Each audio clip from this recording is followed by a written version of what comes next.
as large as tennis balls pounding the region. The Sunshine Coast copped the brunt of the wild weather, with car windscreens smashed and several people injured by large hailstones. And the Weather Bureau says there's more to come. It only lasted for a few minutes, but it packed a punch.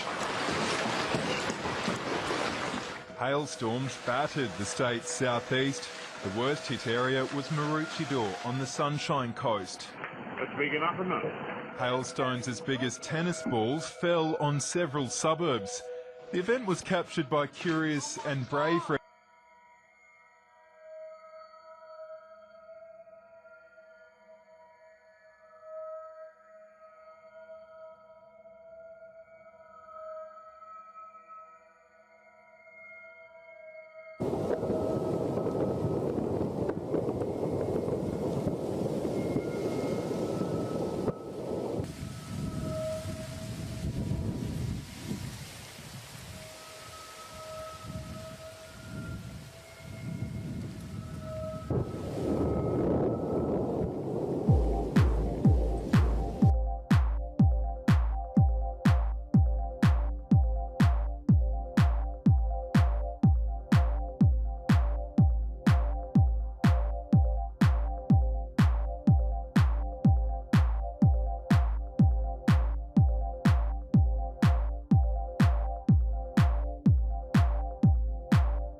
world from Florida. So a 7-year-old was out playing outside his house, right? He was bleeding from the head.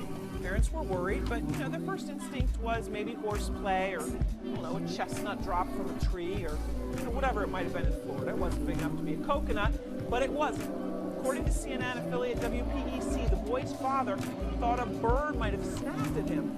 But then he found those little fragments of rock as evidence and thought his son was hit by a meteorite. And you might say this is crazy. But hold on, because the father had the rocks then checked out, and researchers at Florida Atlantic University confirmed that they all meet meteorite criteria, including magnetic